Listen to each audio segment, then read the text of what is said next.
Admit all. All right, so my clock says 7:02. Welcome to our first webinar on our 2023 webinar series hosted by the CTX Alliance. It's nice to see a lot of your familiar faces and some new faces as well. A couple of housekeeping items that I wanted to share with you, two big announcements. The first is that we are going to be hosting our annual CTX meeting at the United Leukodystrophy Foundation's annual conference this summer. The CTX portion of it is going to be on Saturday, June 24th and 25th. It will be again at the same location that it was in prior years in Itasca, Illinois. For those of you who have been to a conference, you know how much interaction and networking you get by attending, and the experience is really a very unique and unforgettable experience to be able to be with other families with this rare disease. So I highly encourage you to attend.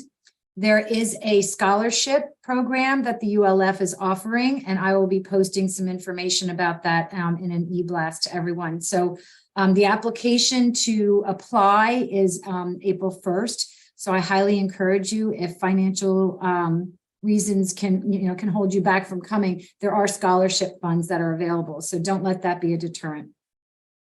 The second thing is that the CTX Alliance is hosting its first ever international scientific meeting. It is going to be held as a satellite meeting to the SSIEM meeting in Jerusalem, Israel this August. The program is up and the website is up. I'm going to be sending out an email blast to our whole constituency to announce this meeting. But just for a quick summary, this is the first ever meeting of this kind where we were going to be having the CTX experts from all over the world, plus the patient advocacy organizations joining together to help collaborate and advance science and research for this disease. There will be a session on Monday, August 28th. It's at the end of the conference. It'll be for an hour, and it will be all the patient advocacy organizations collaborating and sharing their experiences from each of their own individual groups. We have the Spanish group will be presenting, the United States group will be presenting, and the Netherlands group will be presenting, and the Israeli group will be presenting. So we have a nice lineup of patient advocacy leaders. The best part about it is that this will be live and it will be streamed and it will be free. So for our patient advocates from all over, be happy to send out the link and you can watch that one session at the end on Monday the 28th. All right, so now I'm going to start the program. You're all on mute when you join the call tonight. So I'm hoping that, everybody can respect the speaker's time. Keep yourself muted, hold your questions to the end. Once Drs. Wishart and Eichler are finished, then you can raise your hand using that command, which will allow you to ask a question. I will unmute you and then introduce you and invite you to speak. So the next business is to introduce our speakers. So our first speaker tonight is going to be Dr. Florian Eichler. He's an associate professor of neurology at Mass General and Harvard Medical School. And he's the director of the Leukodystrophy Service, the Center for Rare Neurological Diseases at the Mass General Brigham Neurogenetics and Gene Therapy Fellowship. Dr. Eichler is a member of our Medical and Scientific Advisory Board and very well known in this leukodystrophy space. Our second speaker will then be Dr. Wishart. And Dr. Wishart is from board certified in pediatrics, physical medicine and rehabilitation, pediatric rehabilitation medicine, and will be pursuing subspecialty certification in traumatic brain injury. He is focusing on building a more cohesive program at Mass General for children, as well as providing clinical service at Spalding, Charleston, and Salem. His primary academic interest is rehabilitation in progressive neurologic disease and lectures nationally on this. So we have two excellent speakers tonight. I'm going to turn the floor over to Dr. Eichler, who will start the presentation. Great. Thanks, Jean. And I'm delighted to be here and be part of this community. And congrats to you and everybody doing this heavy lifting on the organizing end to just to hear of all of these events and upcoming meetings and international collaboration is so exciting. And it's a true privilege to be part of this. So thanks, Jean, and to all of those working on this. As you said, we will be focusing here on a joint presentation. I'm very glad to be here with Dr. Wishart, who's taught me so much about symptom management in cerebrotendinous xanthomatosis and other leukodystrophies. We in neurology have long been a specialty that's mostly been wed to diagnostics and trying to get the diagnosis right, but we are entering an age of treatments and therapies, and a lot of these neurodegenerative diseases that we for a long time thought were not treatable are now becoming imminently treatable.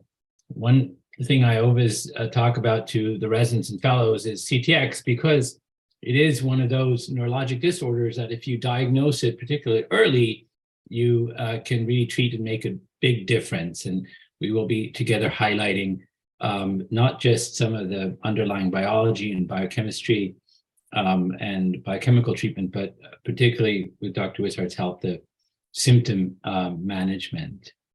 So Brian, next slide. So just briefly, disclosures, as I'm in this field of genetic trials. I'm PI of several gene therapy trials and consultant and also founder of Swan Biotherapeutics.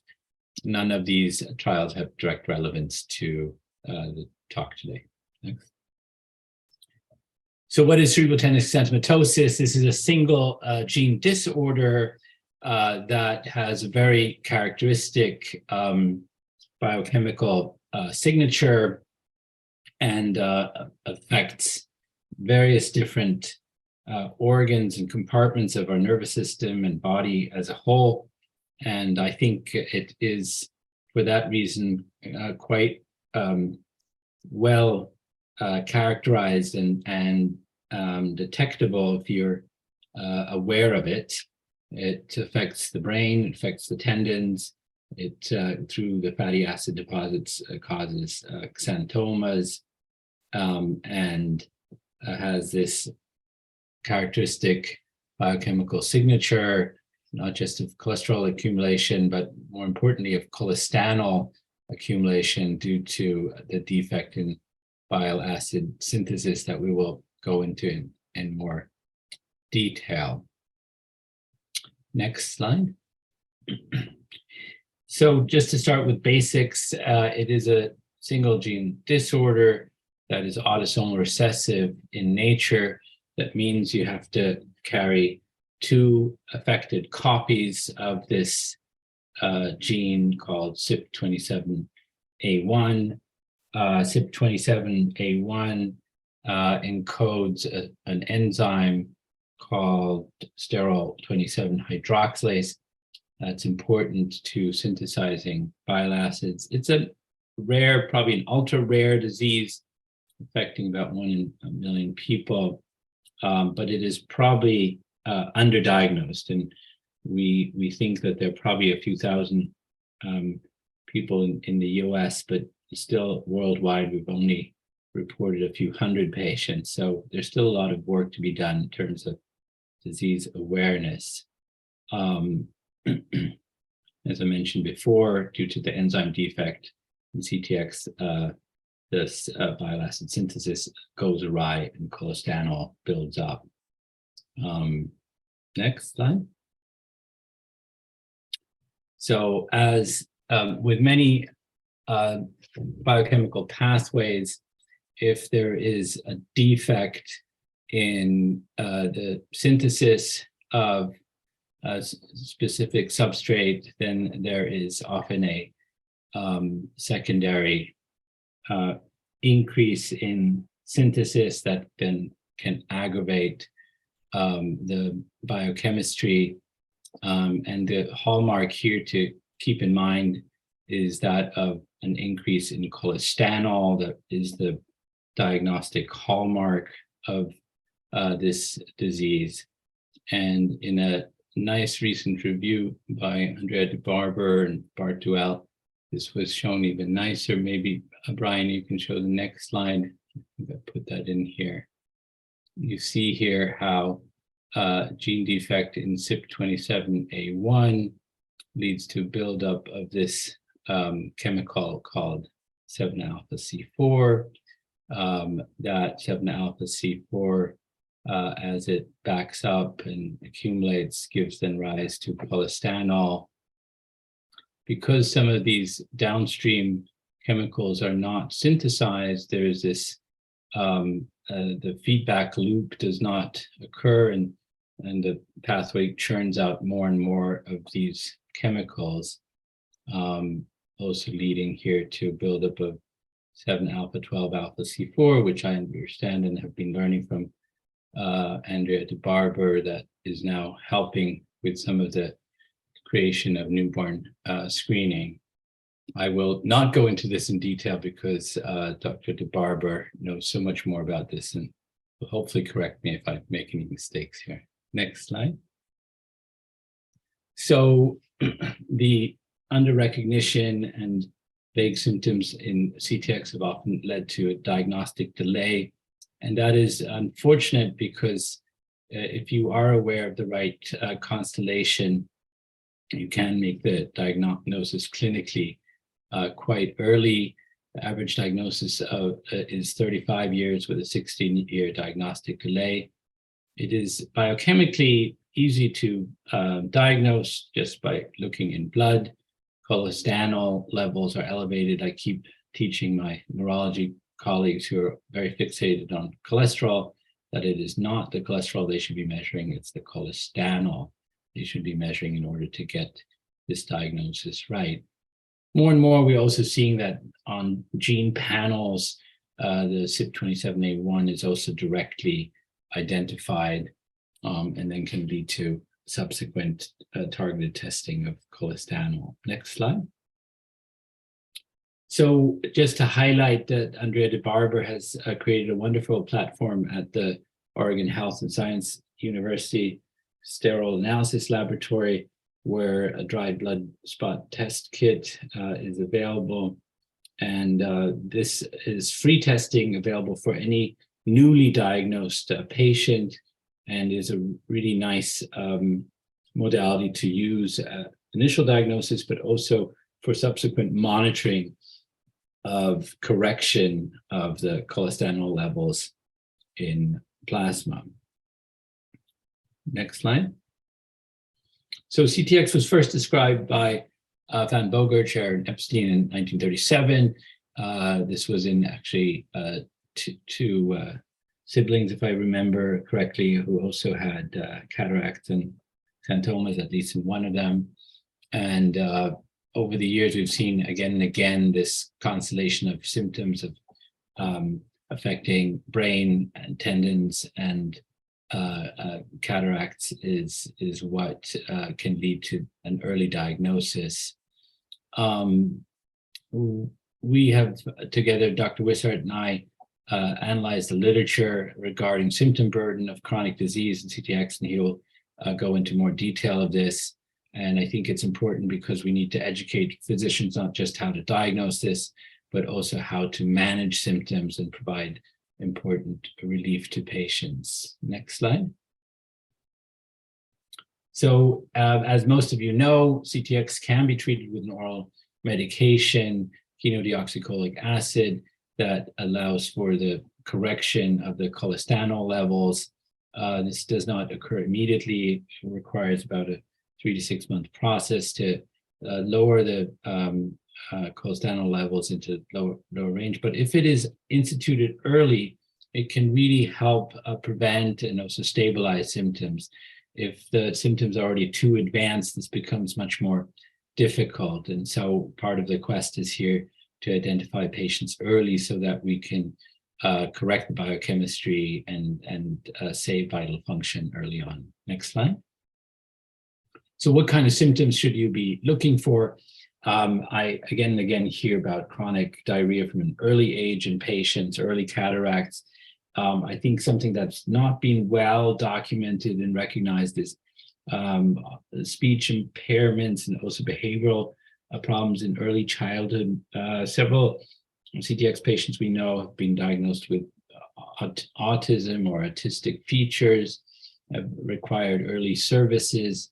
And then there's a phase of life where then balance difficulties, coordination problems set in, and then spasticity, impulsive behaviors, behavioral changes, dementia later in life. And xanthomas, as seen here on the right, can occur, but they're not there in all cases. So I think one should think of this even in the scenarios where xanthomas are not present. Next slide. So how is the nervous system affected by CTX? Just to give you quick basics, so we have here the brain, what we call the upper part of the brain, the cerebrum, and then the small part of the brain in the back called the cerebellum. And the reason I put this in here is because it's this cerebellum that is most frequently affected in CTX. It's important for coordination. It's important for motor planning, but also increasingly something that we think of when it comes to modulating affect and modulating emotions and controlling some of our executive function. And you can see that on MRI, the cerebellum here surrounding the brainstem is affected in these white highlighted areas here. When you do something during MRI called MR spectroscopy, you can actually see some of the lipid peaks accumulating, in addition to some lactate showing some of the injury to this area of the nervous system. Next slide.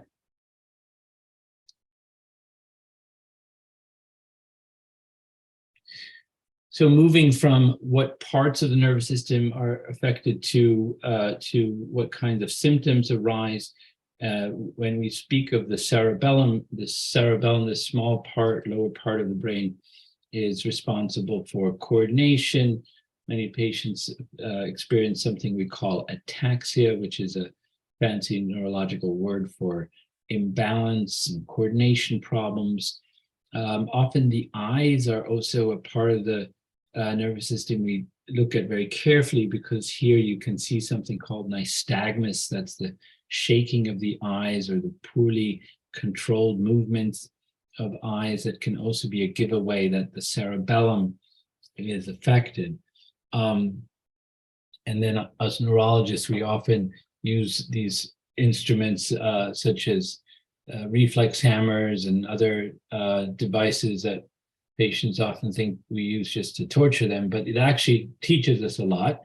And predominantly what we use the reflex hammers is to assess reflexes that are heightened when your brain and your spinal cord are affected, but are diminished if your peripheral nerve is affected. And so that is quite important in CTX, because in CTX, both the peripheral nerve as well as the central nervous system, meaning brain and spinal cord, can be affected. And we always want to know what part of the nervous system is affected, since we treat different parts of the nervous system differently. Next slide. So just to highlight also from Bartuelis and DeBarber's review here, that the symptoms come on in a certain sequence, and that while early on chronic diarrhea is most often present, it's then over time that some of these developmental delays, personality disorders, cataracts, and seizures occur in childhood, but tendon xanthoma is often not apparent until puberty, and then ataxia and dysarthria. So there's problems in speech that also arise from the cerebellar involvement, don't come on until adulthood. And then, of course, spasticity, pain, dementia, things that we work hard as neurologists to prevent and manage. Next slide. Good. So I'm going to turn over to Dr. Wishart here, who will talk to you about our chart review and understanding of symptom management in CTX. Brian? Thanks, Florian. I'm going to start here as well, actually, and just sort of emphasize a different set of things. What I took away when I looked through this chart is, if you look at the top, the age of onset, the first column is 0 to 5, the second is 5 to 10, 10 to 15, 15 to 20. So, half of this chart is within childhood. This is, a lot of it's pretty young. And a lot of the stuff on the sides are things that we worry about and we think about when it comes to childhood disorders. And, as we've been going through, and we'll talk a little bit about the chart review and the things that we've done within our clinic. One of the things that we've had conversations about recently and have noted is quite a few of our patients who, similar to what Dr. Eichler was talking about with the delay in diagnostics and kind of the age of diagnosis is much later. But when you talk to families and to these patients, a lot of them were getting services early on. They were in early intervention. They were getting therapy throughout their school age. And so things were different, regardless of what that meant, from a relatively young age. And so, it'll speak a little bit, you'll see, as to what I decided to sort of focus on here. There's lots of different things. We could talk about probably any individual part of this for an entire hour on its own. So sometimes it's hard to pick, what part of the topic we're going to focus on, but that was sort of what drew me to focusing a little bit on what I'll talk about at the end after the symptom stuff of sort of service delivery and how we get the services that we need to our different patients and depending on their age and that sort of thing. So let's see. So, we look back at, we started this a couple of years ago and it's gotten probably more complicated than we were anticipating, but we looked back at recent publications since 2016 when Dr. Eichler had done a previous chart review through 2019. And then we also went back and looked at our charts and the different patients that we're following and tried to pull out just different data. I think we now have 10, does that sound right? 10 patients that we're following here. And so we're trying to, see if there's any consistencies or things that we're seeing regularly. And the things that we went through were neurologic abnormalities, psychiatric abnormalities, and then non-neurologic abnormalities. And we also tried to pull out the interventions to see, what was being done for these patients. And this is us compared to the research publication. So our chart review in the darker blue compared to the research that we pulled out in the lighter blue. And it's not all that consistent. I think that there's a lot of reasons that we've had discussions within the community with as to sort of that historical picture of what the symptoms look like in our older papers and maybe what we're seeing in some of these, one-off papers. It's one person that they're seeing. We might be pulling out different things that are more commonly seen, and that may speak a little bit to some of the historical data when we think about xanthomas and other aspects, that these were the things that were easily seen. Versus our psychiatric changes, our behavioral changes, those types of things that may not have been as well recognized, that I think most of the literature now is moving towards saying this is a big component and something that we really need to be focusing on. So ataxia, corticospinal tract symptoms, gait difficulty are all a big part of it. Our gait difficulty, which probably encompasses most of those things, you can see is up about 50% within our clinic. A little over 20% on the research basis and sort of a broader swath of things. We do psychiatric changes within all of our patients. And I do think that some of that is sort of a looker's bias. We're thinking about this now, and so we're asking about it on a regular basis. And when we see patients, we're asking if there's any symptoms there. And so you're noticing it more. If you look for it, you're going to find it. And if you're not necessarily looking for these things, you may not appreciate them. And then, from a therapy standpoint, I think one of the other ones that jumps out at us that we often see are speech changes as patients sort of progress through this. And we start to see a little bit more of a pressured speech. We see difficulty with their breath management. And these are things that, we ended up having conversations with and working on from a therapeutic standpoint. Psychiatric abnormalities, the ones that we've seen primarily, I think has been where we've seen this the most is within our clinic. It was hard to pull out details, I think, from the literature that we looked at. But behavioral changes, agitation, aggression. For our younger kids, you're definitely seeing learning difficulties starting relatively early ADHD symptoms coming through and autistic features being present. And then there were some reports of depression. We pulled out all of these symptoms and things that we were looking for in the literature, working with a group. Bobby Blanchard was part of it. Trying to figure out from a medical standpoint as well as the family standpoint, what types of things should we be looking for and what are we potentially missing? What gaps are we trying to make sure we're not overlooking? So again, those tendon xanthomas, you can see kind of switched from almost every other symptom that we were seeing more commonly within our clinic versus the research. And we saw less of those, about 20% within our clinic. Cataracts, diarrhea, definitely very prevalent. We did see some bladder dysfunction and drooling issues. And I think the drooling issues have been coming up more and more as we maybe have more discussions about this with our patients. So many symptoms and treatments were more prevalent in our clinic, as I kind of talked about. The psychiatric changes, speech changes, tremors, cataracts, diarrhea were all more prevalent in our clinic. And then we did look at treatment and what we're seeing within our patients. So for our clinic, 100% of patients had been on chenodeoxycholic acid at some point, versus when we looked through the literature, it came out at about 20%. And so, I don't know, take that. Maybe I'll leave that to Dr. Eichler's to talk about afterwards. So, I think the big goal, the big things here and what to take out of this is that there really is a high symptom burden. This is not something that just kind of passes on and you kind of don't think about it. There's lots of stuff going on. And as a chronic disease, I think there's a lot of interventions that can be done if we're able to identify these gaps and know what our symptom management, what parts of the symptom management are important, and make sure we're asking those correct questions. So that was a big part of what we were hoping to do with this sort of review of the literature, was really identify the gaps in our care and make sure the clinical symptoms that are affecting families the most are the ones that we're addressing when patients come to clinic and we have those discussions. So one of the other things that I think came out of, and this will sort of bring into the next part here of our discussions with families and going through, is that there really was a burden, or at least a prevalence of symptoms at a young age. And they were nondescript. They were not so obvious. They weren't just diarrhea. They weren't just cataracts or xanthomas and that sort, but it was things that did bring kids to early intervention groups, did bring kids to the school districts for therapy.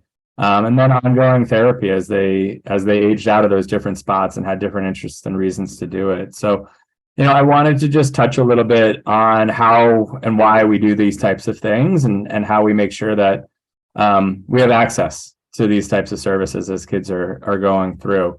So early intervention, a very specific term, despite its sort of broad feeling, it really describes the services and supports that are available to the babies and young children with developmental delays or disabilities. And these are available to all our kids from a young age, and can be referred from families, can be referred from pediatricians, can be referred from specialists. You can self-refer, you can get these services really in any way. It's pretty broad what is provided in this setting. So speech therapy, physical therapy, occupational therapy, typically a developmental specialist, especially when kids are younger, is helping sort of follow along and figure out what services might be needed. And then depending on where you live, what city or what state you're in, that sort, there are other services that might be available to the child and family. One, depending on the needs, two, depending on what's available. So in Massachusetts, hippotherapy with horses is available through early intervention, and something that's been wonderful for certain patients. Becomes a challenge once they age out of early intervention and hit that 3-year mark, but something that is there and available for folks. And there's research on this, and it really does have an impact on the child's ability to learn new skills. It's shown to improve their success in both school as well as life moving forward. And so having that early intervention and early addressment of these types of symptoms can really make a difference in the long haul. The beauty of this is that it's available in every state and territory here, and that it's publicly funded. So most places they're provided free of charge to families, and at worst, a reduced cost to the family if the children are eligible. CDC has a nice listing of all the different states, how to get to their websites and all of that sort of thing.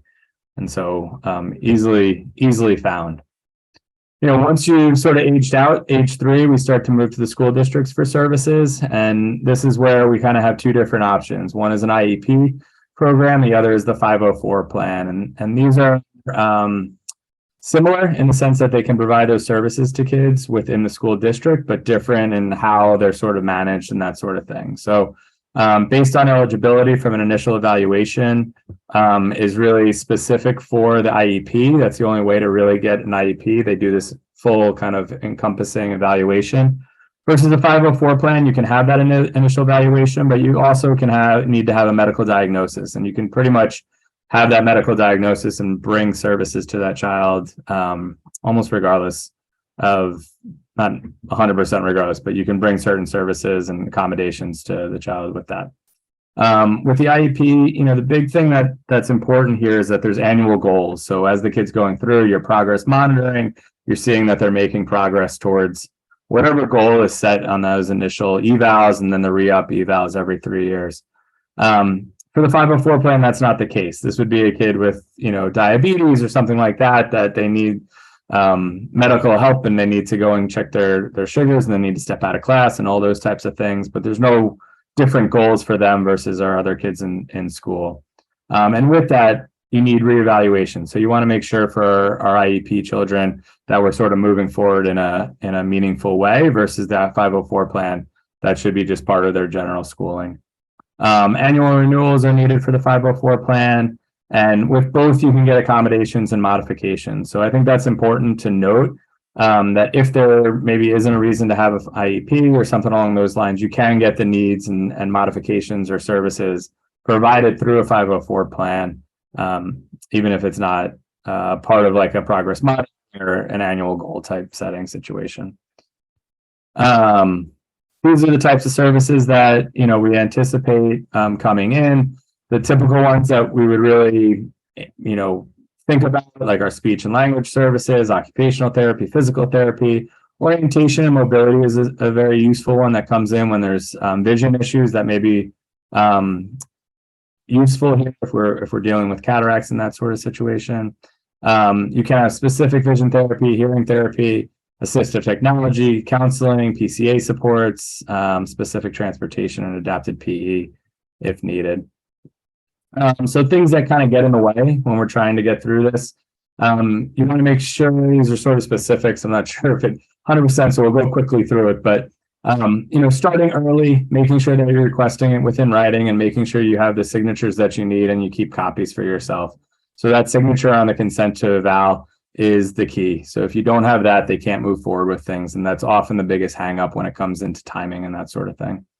Ensuring that the service provider has connected with the district is related to sort of if you have outside therapies or outside evals. So when you look at the top, there's, you want to provide your child's medical records, neuropsych letters, and it's often helpful especially if that neuropsych has a connection or at least has a contact point with the district.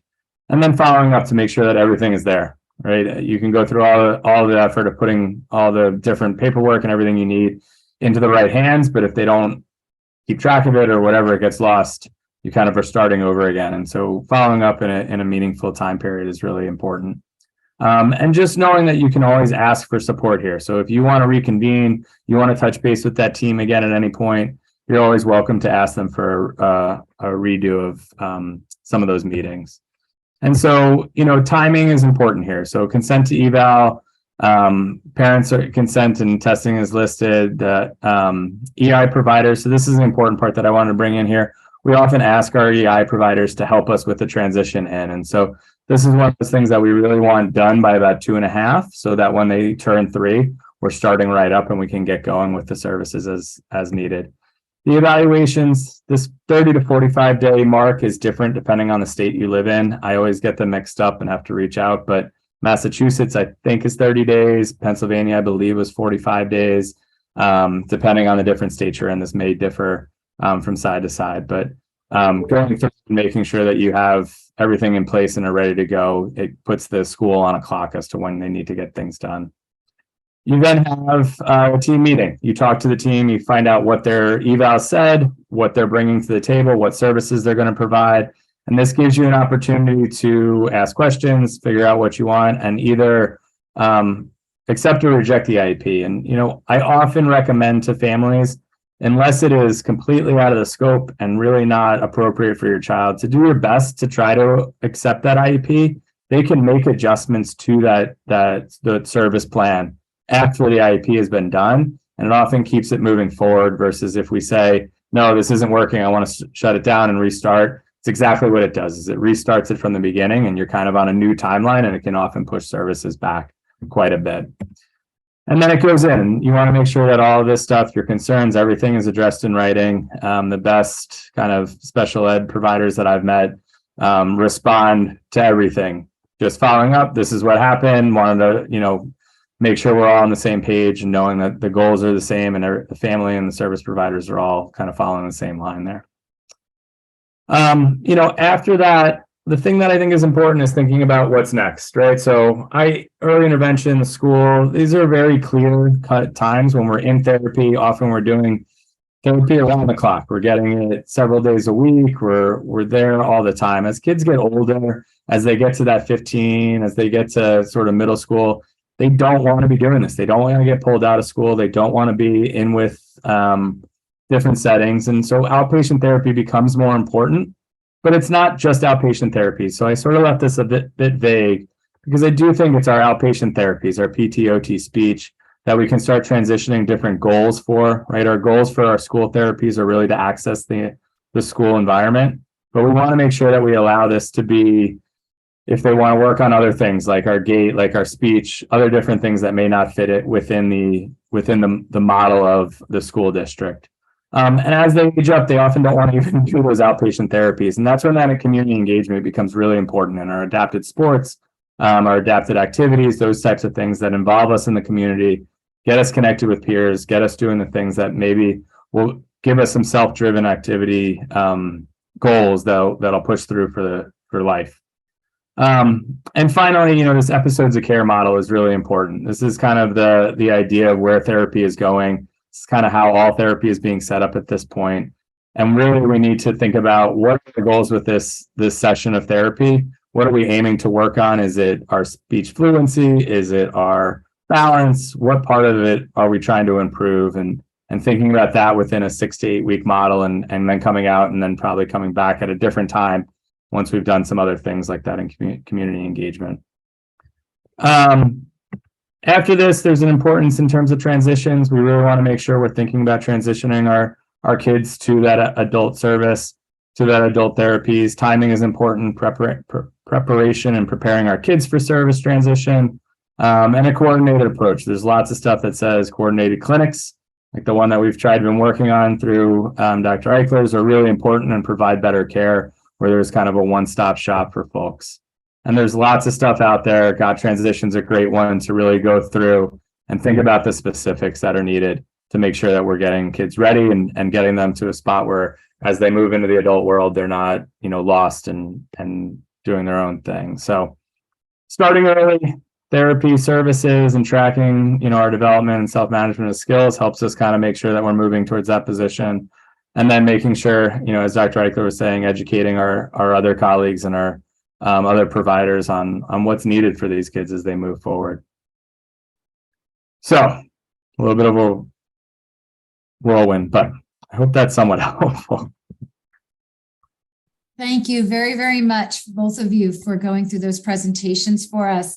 I know that we left 20 minutes, which is perfect for Q&A, live Q&A from the audience. Some of our members have actually posted questions ahead of time.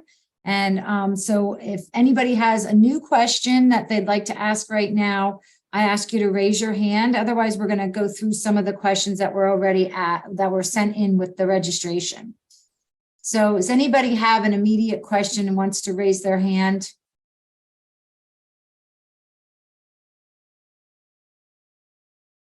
All right, so we have somebody who raised their hand. That's Bobby. All right, Bobby, I'm going to unmute you. Go ahead. You can unmute yourself, actually. Okay. I am. Okay. Thank you.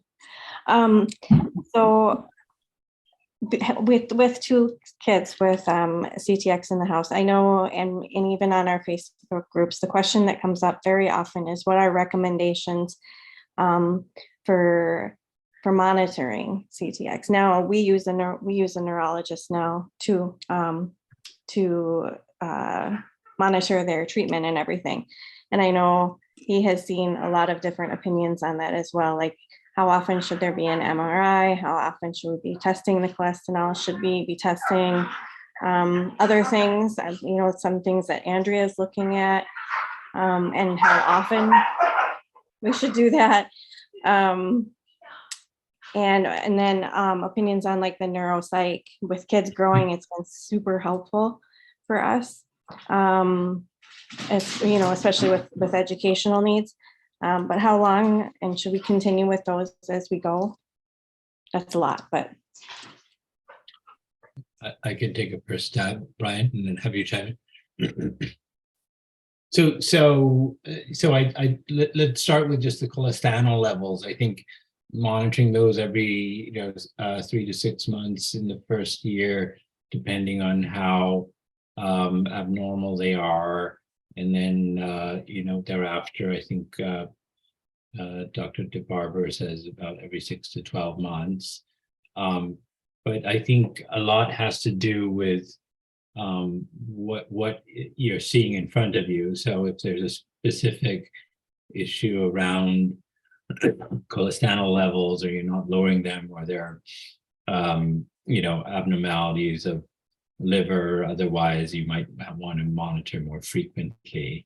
And maybe Brian, you want to speak to the neuropsych testing? And yeah, did you have a rec on MRI?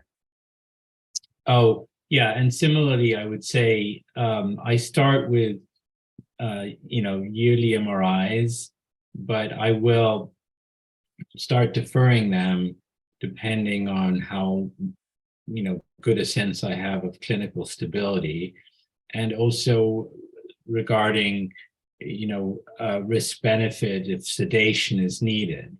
If sedation is needed, I will ask myself twice, is this something I really need in order to unravel and understand symptoms, and how will it change management?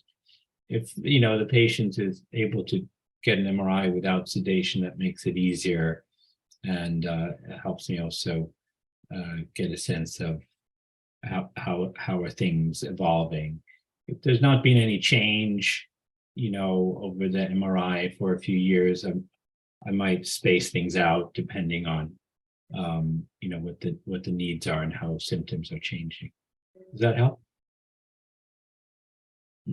very much. Thank you. Yeah, I think, when I think about the neuropsychs, we utilize them quite a bit.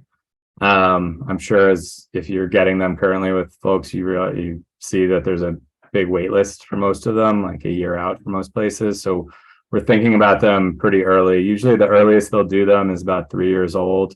I do think, especially for our school age kids, it sets up a nice schedule. So typically you try not to do them more frequently than every 3 years. Mainly you don't want the kids learning the test. And especially as kids get older, sometimes they can do that. And so, but it also sets you up for good points in their education and their transition. So you do it at 3, then your next one ends up around 6 or so, when they're kind of in that first grade mark going into first grade. So if it's kindergarten and then up, around 2nd or 3rd grade is another big transition for kids, where they're really switching over from this learning to read to reading to learn, and it's a big difference in how they're functioning there.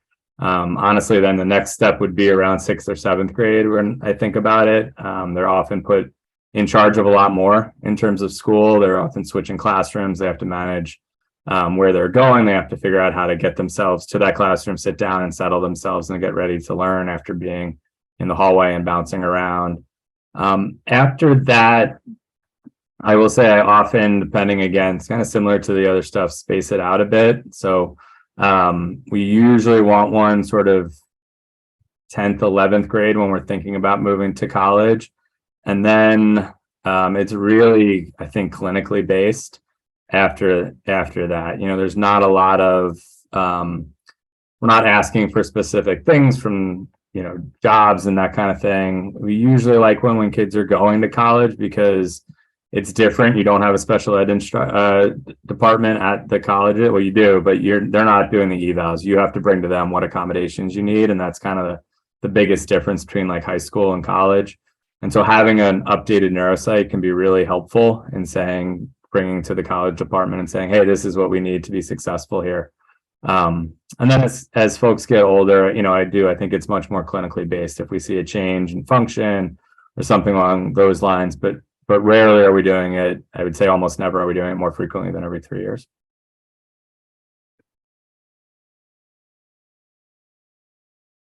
I'm muted. Okay, excellent. We have another question from, it says Michael Connolly, but I'm not sure if it's really Michael Connolly.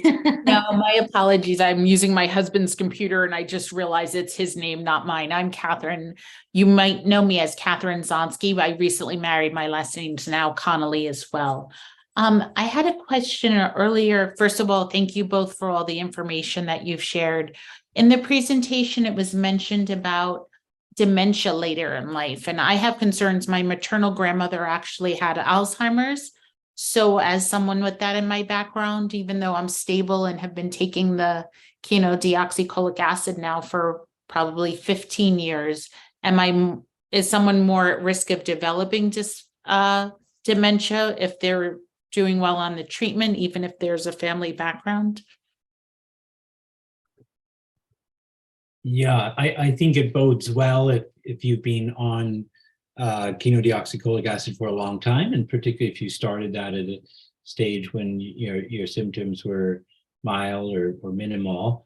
I think that is certainly something that bodes well and protects the brain, as we understand a lot of the metabolites from blood and reducing them can help prevent the buildup of polyphenol in brain. Is there risk factors from having another family member? There always are confounders and other factors and genes that can contribute. So I would, just make sure you're carefully monitored over time. I think there's a huge surge of research and new insights in Alzheimer's as well, and taking advantage of some of the resources that exist in the more common dementias is not a bad thing. So I would, participate and stay active and informed in that arena. Wonderful. Thank you.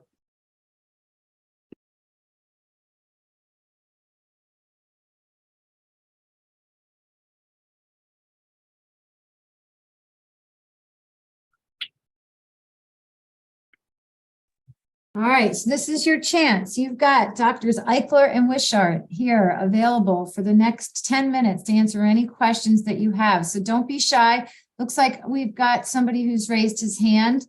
I'll let you go, George. You need to unmute your mic.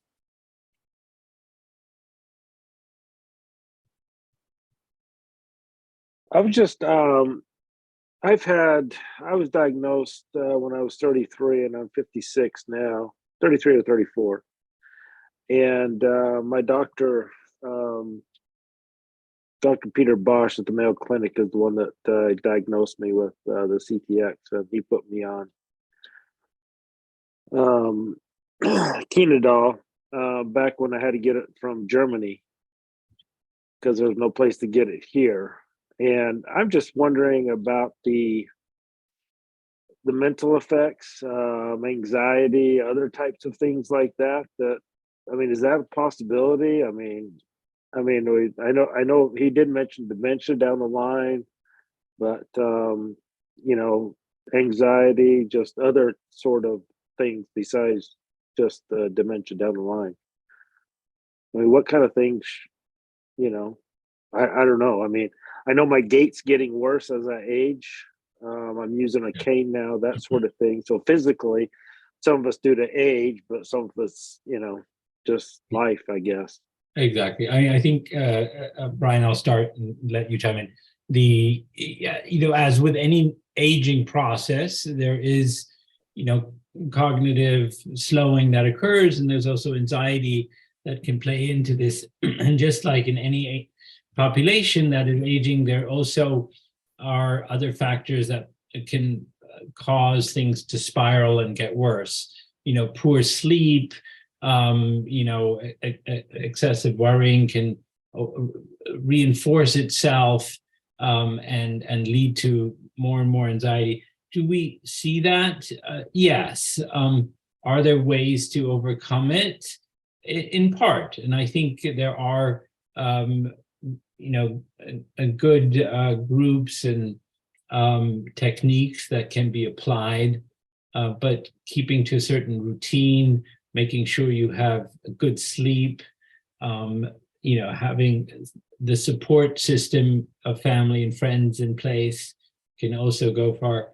And then I think when anxiety is starting to not be manageable, not to be shy, to seek appropriate medication with a good provider.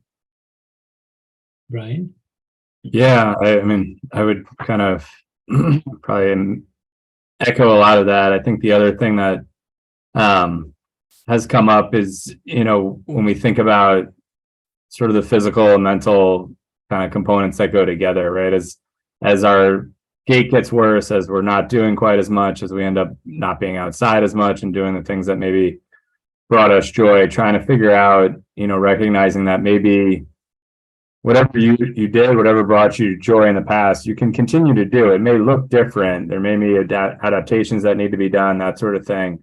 But I think that one of the biggest parts about, or the biggest values in some of the adapted activities, sports, that sort of thing, is the community engagement. Because as we start to have more difficulties, especially if it's, slow, or when we're a bit older and it's not something that we're necessarily born with, we just shy away from those things at times. And, diving back into whatever brought you joy and community and connection can, one, help you keep active and make sure that you maintain as much of that fluidity and movement and the ability to kind of keep your gait moving and not decline, as well as help with a bit of the anxiety, and that social component can make a big difference from it. So I would just think about, honestly, 20 years ago, we have these conversations. What did you do? What was fun? What was enjoyable that you're not doing now?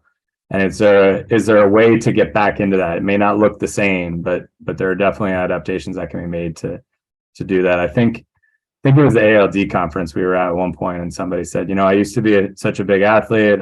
This was my life. That's who I was. I was an athlete, but now, I can't do any of that. I'm just not able to do any sort of sports anymore because I've got spasticity and gait issues, and like it hurt my heart. These things are available. There's, I don't know the local ones around there, but up by us, there's Adaptive Sports New England is a group that I send folks to all the time. And this was, he is blind. He's been a Paralympic, and his whole goal with that group is to get people involved. So, look into those things that were there. I think there's always ways to do that. Okay, Excellent. thank you. All right. We've got I tried Jody. to do that, so. Oh, so I'm sorry. Sorry, go ahead, George. Okay, George. I've tried to do those kind of things and stuff, but it seems like the anxiety aspect is having a harder aspect, because like sometimes waking up at night with panic attacks or whatever that I used to never have. And that's why I'm like, is that attributed to CTX, or is it something else? So that's why I'm just kind of curious. It can be part of CTX. The cerebellar involvement can also lead to poor impulse control, panic attacks, those things. But at the same time, I would say there is a part of it that's not fixed, and you should hold out hope that you can modify it. And so don't feel that this is so invariable that you cannot try medications or try certain techniques. So I would actively explore. Thank you. Okay, Jody, you have your hand up next, so I'll let you unmute and ask your question. So we have a 21-year-old son who has CTX, and our questions related to seizures. So after the first day of birth, he had a seizure, but he also had an in utero stroke. So, and we knew nothing of the CTX, of course, at that point in time. He went on phenobarbital for a few months, was weaned off of it, never had another seizure.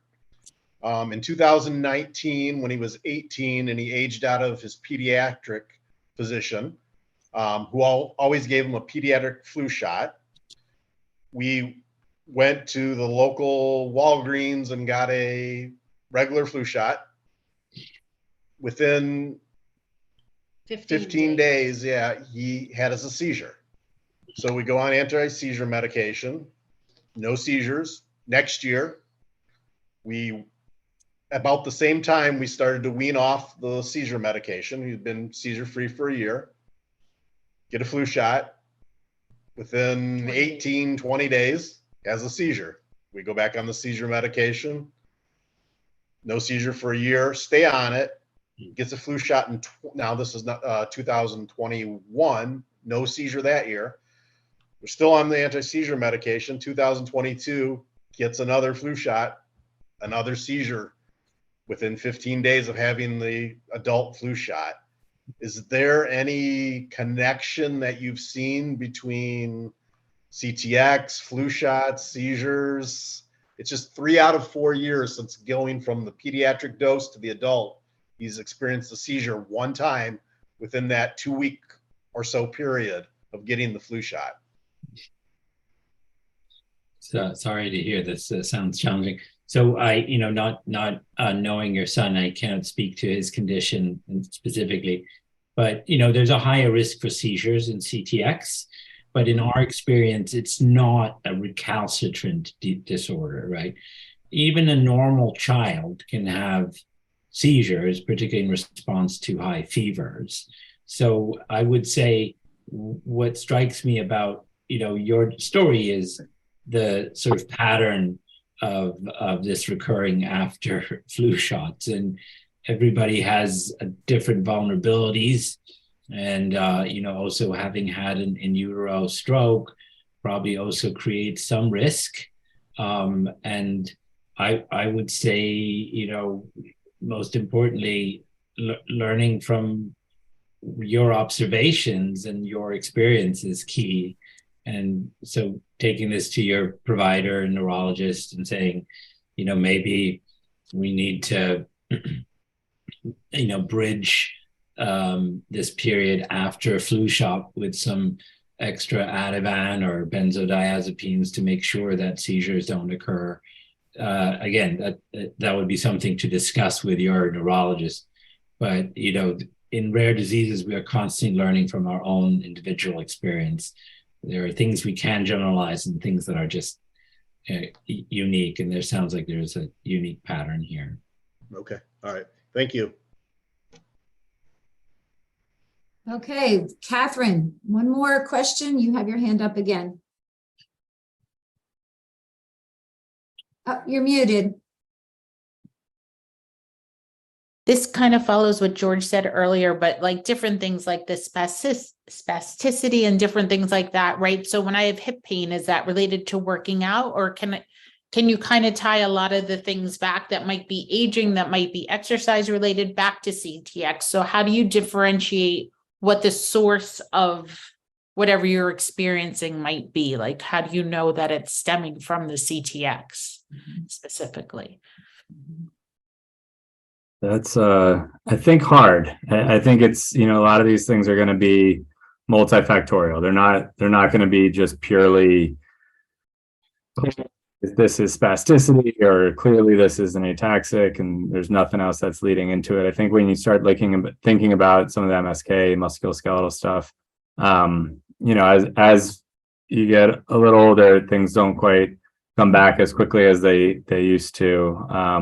And when you have muscle imbalance, and I think that's the thing here, you do get effects of your muscle imbalance, of your muscles not quite functioning as they did. There may be a bit of a difference in terms of how that proprioception works and knowing where your joints are in space and that, and just that balance related to the cerebellum.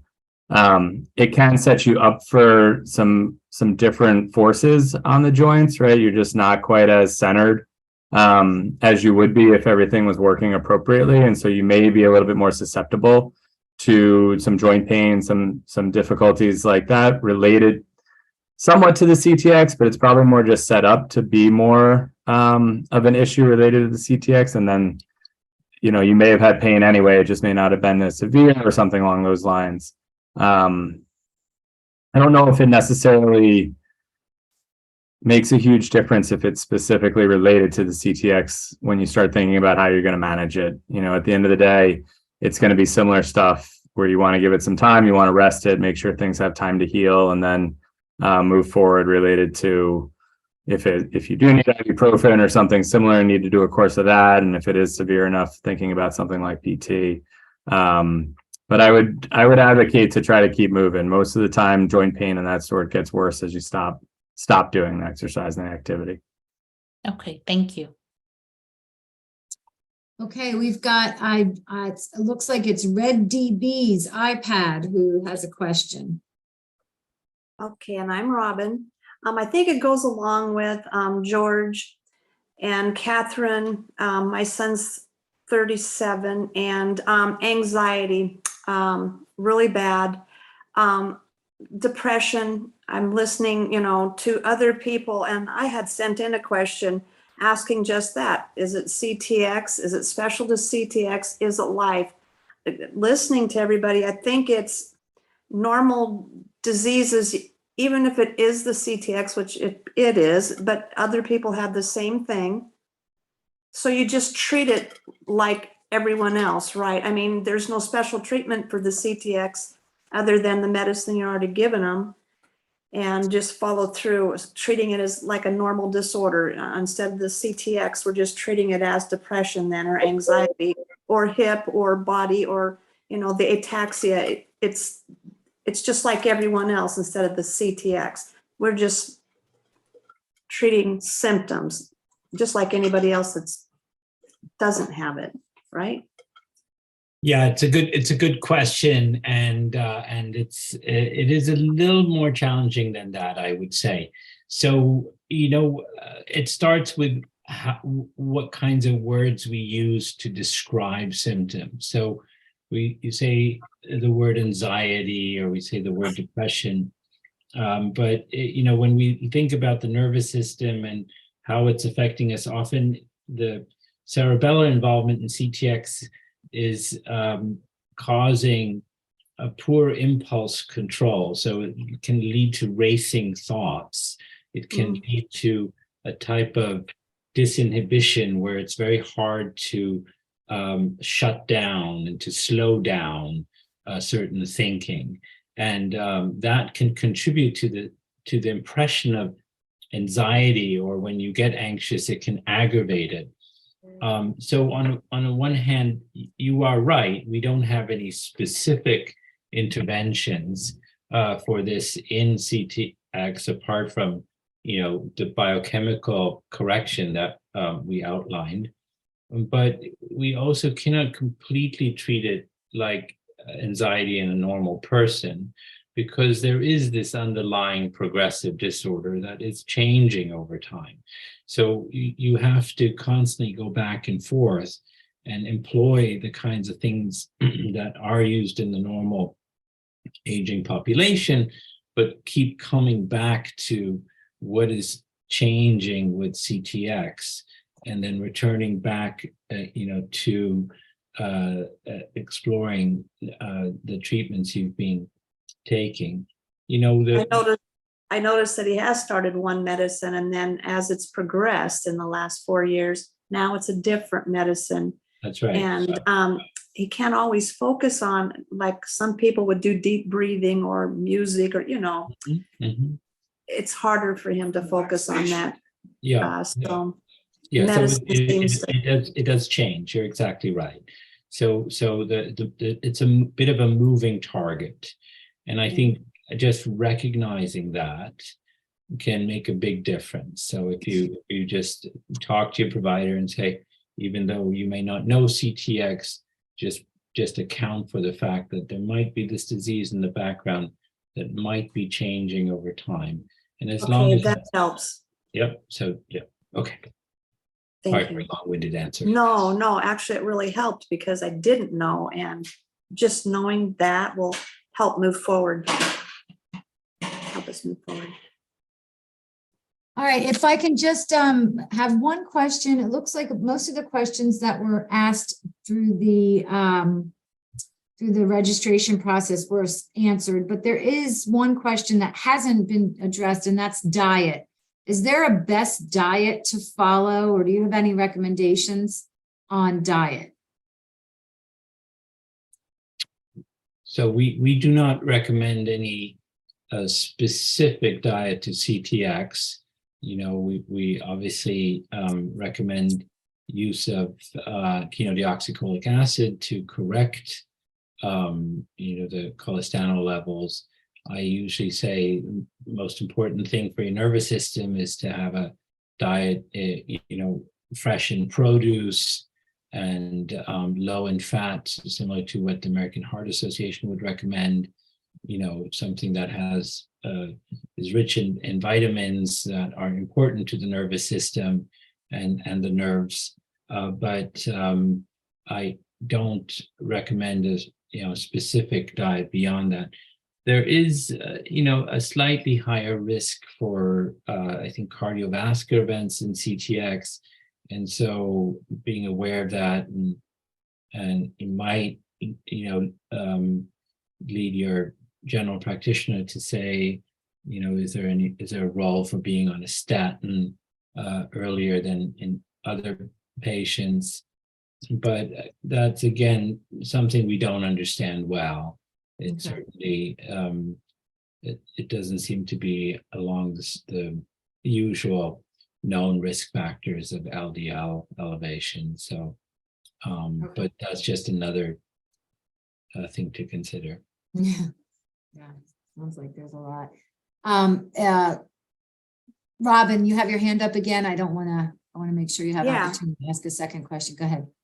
As a matter of fact, I'm glad somebody brought up the diet because my son's going to be actually seeing a dietitian, and he was going there because he's on carbidopa, levodopa, and proteins, and it kind of sometimes interfere with the effects of, how good he's going to do that day, if he had too much protein.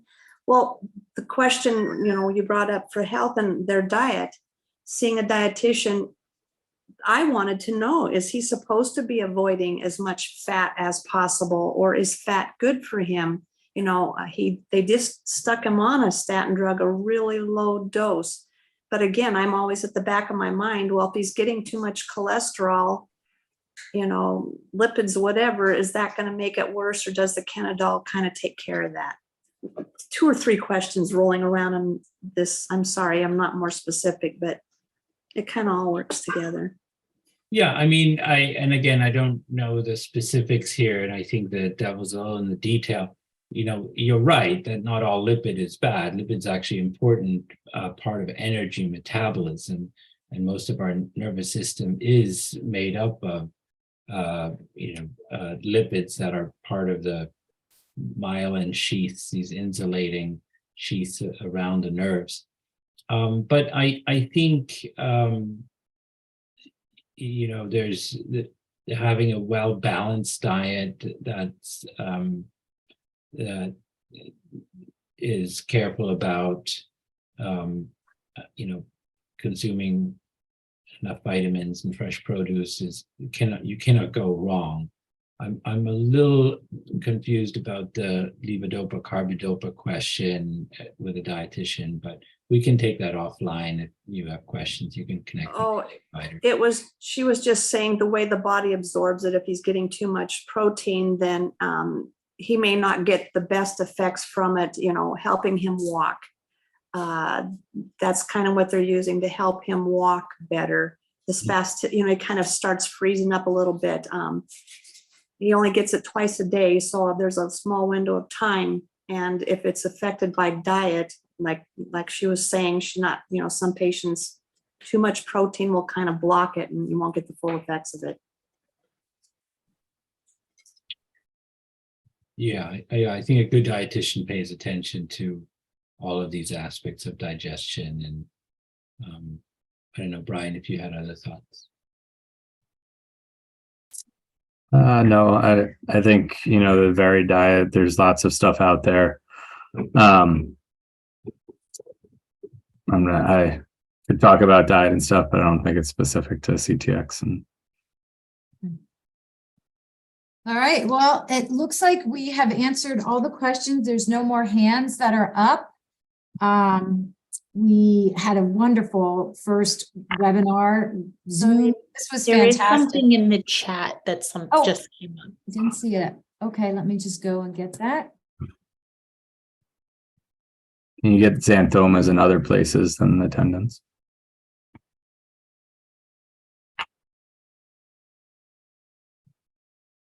Yeah, I personally have not seen that. Tendon xanthomas out beyond the brain, but so beyond the tendons. So I would just be cautious and not necessarily treat it all as related to CTX, so as not to overlook something.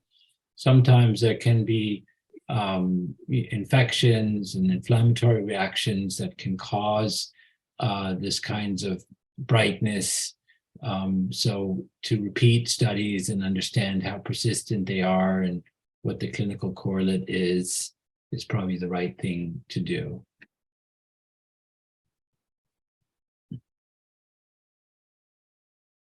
Excellent. Thank you. All right, so we are now at 8:13. I want to respect the time of Dr. Zeichler and Wishart. I really appreciate you coming on for this time to share your expertise and your knowledge with our members of the organization. One last item is that this webinar has been recorded. So for those of you who are here and would like to hear something again, feel free to email me and I'll be happy to share the recording with you so that you can re-listen or visit something that maybe you have more questions about. And the final thing is that we are going to be having our next webinar. It's going to be in the second quarter of this year. I don't have the date, but it's going to be led by Drs. Bart Duell from University of Oregon and Dr. Hidde Cooper, who is out in the Netherlands. The two of those physicians, we're going to be calling this next session called Ask the Docs, and we're going to be getting any of your questions. So if you have some things that are going to pop up over the next few months that you didn't ask tonight or you have in your back pocket, please hold those or send them in through the registration for our next webinar because you'll be able to ask them of those two physicians. Okay, thank you very, very much. I'm going to wrap it up now and enjoy the week. Thank you again for joining us. Okay. Thanks, Jean. Thank Take you. care. Bye-bye.